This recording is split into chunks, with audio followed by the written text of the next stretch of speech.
What do you say when the person you pushed away finally stands in front of you again? No anger, no shouting, just one sentence. I was wrong. After losing everything, James's father takes his first step, not as a powerful man, but as someone who doesn't know how to fix what he broke. But sometimes, an apology is not enough. Hello everyone, and welcome back to Diep. In today's episode, the distance between James and his father begins to close for the first time. After days of silence and regret, he finally gathers the courage to face his son, not with authority, but with honesty. But while James begins to listen, Diep is not ready to face the past again. As emotions slowly surface, the question remains, can a broken relationship truly be repaired? Before we begin, if you enjoy emotional stories about love, family, and second chances, please consider subscribing to the channel. We're on our way to 1,000 subscribers, and your support truly means the world to us. Now, let's continue the story. Morning arrived quietly, like it always did, in the small wooden house. The air was still cool, carrying the faint scent of damp soil and fresh leaves. Light filtered gently through the bamboo, painting soft patterns across the floor. Inside the kitchen, James stood by the stove, carefully cutting vegetables. His movements were slow, measured, not because he had to, but because he wanted to get it right. From outside came the sound of water being poured. Then Nee's voice, "Auntie, Diep, is this enough?" James smiled faintly and glanced toward the door. Diep's voice followed, calm and warm. A little more. The rhythm of their life had settled into something simple, predictable, peaceful. But just beyond that peace, something was beginning to move. Far away from the house, in the city, Juan stood inside a small office, far smaller than the one he used to occupy daily. He hadn't returned to the main factory since yesterday. Not fully. Not like before. On the desk in front of him were several items. A box of medicine, a bag of dried food, some money, all neatly arranged, untouched.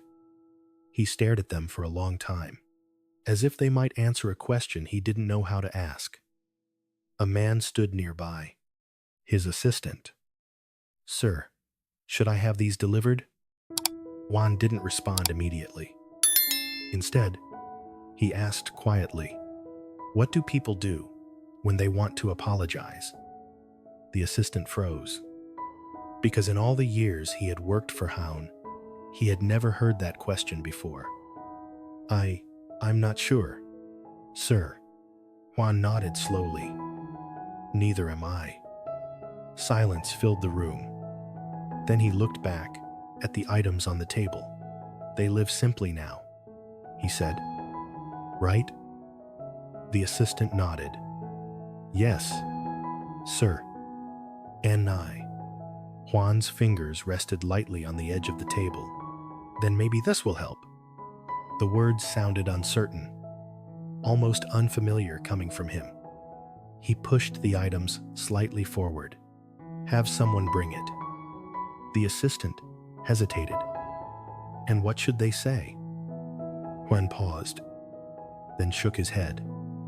"Nothing." By midday, the sun had grown warmer over the village. Diep stood in the yard, hanging freshly washed clothes along a thin rope. The fabric moved gently in the breeze. Yi sat nearby, playing with small stones arranged into patterns only she understood. Inside, James was fixing a loose wooden plank near the doorway. The house felt alive in its quiet way, until a shadow appeared. A young man stood there, holding a small package. He looked out of place, too careful. too hesitant. "Excuse me," he said politely. Diep didn't move closer. "Yes? I was asked to deliver this." He held out the package. Diep didn't take it. "From who?" The man hesitated, then answered softly, "From someone in the city." That was enough. Diep's expression changed. Not dramatically, but enough. "I think you know who," the man added. James stepped outside. His eyes moved from the man to the package, then to Diep. "What is it?" he asked quietly. The man spoke again. "Just some things. Food, medicine, and money." The last word lingered. Uncomfortable. Out of place in that quiet yard. Diep's fingers tightened slightly. "We don't need it," she said. Her voice was calm, but firm. The man looked uncertain. "I was just asked to bring it." James walked closer. "Did he say anything?" The man shook his head. "No, just to deliver it." A small silence followed. Then Diep stepped forward. "But not to take the package, to refuse it. Please bring it back," she said. The man blinked. We appreciate the intention," Diep continued. "But we don't need anything." The man looked at James, as if asking for a second answer. James met his eyes, then spoke quietly. "She's right." The man hesitated. "Are you sure?" James nodded. "Yes." Another pause. Then the man lowered his gaze slightly. "I understand." He turned and walked away slowly, the package still in his hands. The yard fell quiet again, but the air had changed. The peaceful rhythm from before was no longer untouched. Nee looked up. "Who was that?" Diep didn't answer immediately. "No one important," she said finally. James watched the path where the man had disappeared, then turned to Diep. "You didn't have to answer so quickly." Diep looked at him. "If I waited, I might hesitate." James didn't respond, because he understood that. More than she realized. Diep's voice softened slightly. "I'm not angry," she said. James nodded. "I know. She searched for the right words. "I don't want things to become complicated again." The wind moved gently through the hanging clothes. James stepped closer. "They won't." Diep looked at him, and for a moment, there was something fragile in her eyes. Not fear, but caution. "Some things," she said quietly, "don't stay simple once they come back." James didn't argue, because deep down, he knew that too. Far away, the young man returned, the package still untouched. He placed it back on the desk. Juan looked at it, then at him. They didn't take it. The words were simple, but they carried weight. Juan said nothing. "Should I try again?" the assistant asked. Juan slowly shook his head. "No." He looked down at the items. Still perfect. Still untouched. "I did it wrong."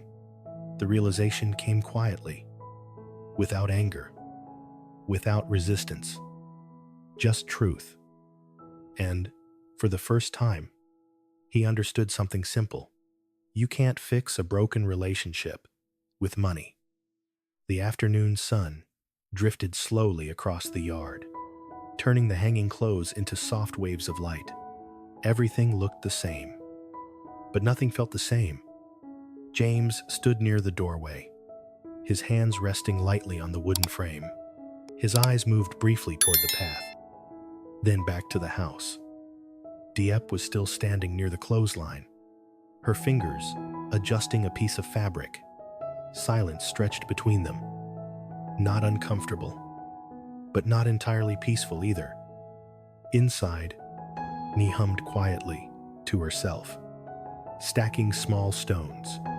The world continued, but something had shifted beneath it.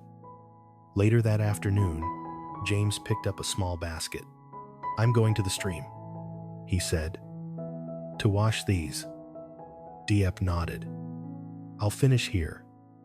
James paused for a moment, then added gently, "If you want, you can come." Diep shook her head. "I'll stay." James didn't insist. "All right." He followed the narrow path down toward the stream.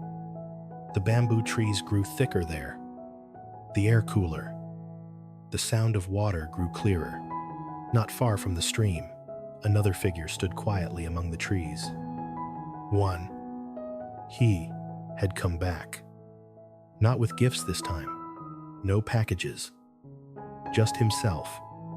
He stood still, listening to the water, as if gathering the courage he had not found the day before. Footsteps approached. Juan looked up and saw him, James, walking slowly along the path, carrying the basket. For a moment, neither of them moved. The distance between them wasn't far, just a few steps, but it felt much larger.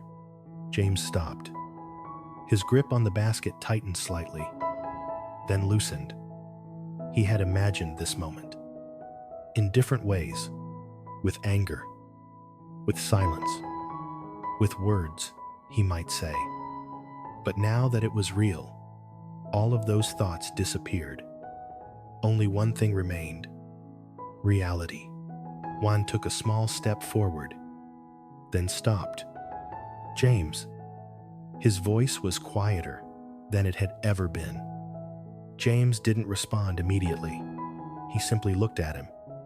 Not cold, not angry, but not open either. Just still. "What are you doing here?" James asked finally. Juan lowered his gaze briefly, then lifted it again. "I came to see you." The words felt simple, but heavy. James glanced past him, toward the trees, then back. "You've seen enough." Juan nodded slowly. "I have." A pause. "I didn't know." He stopped, as if unsure how to continue. "That you were living like this." James said nothing. Juan looked around. The bamboo, the stream, the quiet. "It's peaceful." James let out a small breath. "It is." Another silence. But this one wasn't empty. It was searching, careful, uncertain. Juan took another step forward. "I sent something earlier." James nodded slightly. "I know." "They refused it." "Yes." A faint flicker crossed Juan's face. Not surprise. More like confirmation. "I expected that." James looked at him more closely now, noticing something different. Not the authority, not the control, but something unfamiliar. Uncertainty. Juan's voice softened. "I don't know how to do this." James didn't ask what he meant, because he already knew. "I've never had to." Juan continued. "Say things like this." The words came slowly, carefully, as if each one had to be chosen. James shifted his weight slightly, still holding the basket. "What do you want to say?" he asked. Juan hesitated for a long moment. Then, "I was wrong." The words were simple, but they didn't come easily. James didn't react. Not immediately. Juan continued. "I thought I was protecting you." His voice dropped slightly. "But I was only trying to control you." The sound of water filled the silence that followed. James looked away for a moment, toward the stream, then back again. You didn't trust me. Juan nodded. I didn't. And you hurt her. Another pause. Yes. The admission was quiet, but complete. James took a slow breath. His voice remained calm. You didn't just hurt her. He paused. You almost made me lose everything that mattered. Juan lowered his gaze. I know. For the first time, there was no defense. No justification. Only acceptance. The wind moved softly through the bamboo. Juan's hands tightened slightly at his sides. I'm not here as a chairman. He lifted his head. I'm here as your father. The words hung between them. Fragile. Uncertain. James looked at him. Longer this time. As if trying to understand who was standing in front of him. Because this man was not the same man he had walked away from. Not entirely. But not completely different either. Somewhere in between. And that made it harder. Not easier. James finally spoke. She's not ready.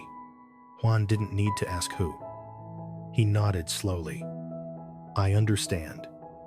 Do you? James asked quietly.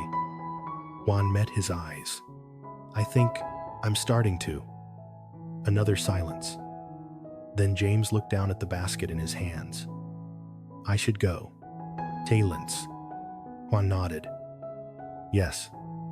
He stepped slightly aside, making space, not blocking the path, not forcing anything, just stepping back. James walked past him, close enough to feel his presence, but not close enough to stop. After a few steps, he paused, just briefly, then said, Don't come like this again. Juan didn't speak. I need time, James added. Then he continued walking, leaving Juan standing there, by the stream, alone. As the sun began to set, Juan remained where he was. The water continued to flow, unchanged, uninterrupted. He looked down at his hands. Empty. For the first time in his life, he understood something simple. There were things that could not be fixed quickly, could not be forced, could not be bought, and perhaps had to be earned again. Slowly, one step at a time. Back at the house, Diep stood by the doorway, watching the path, waiting. When James finally appeared, she stepped forward slightly. You took longer than usual. James nodded. I met someone. Diep's eyes changed. Him? James didn't answer immediately. Then, yes. Silence. Diep didn't ask what happened. She didn't need to, because she could see it in the way he stood, in the way he looked at her. He said he was wrong, James added quietly. Diep lowered her gaze. Her voice, when it came, was soft. I'm still not ready. James nodded. I know. He stepped closer. We don't have to do anything. Diep looked at him. Relief, mixed with something deeper. Trust, and together, they stood in the fading light, not looking back, not moving forward too fast, just holding on to what they had.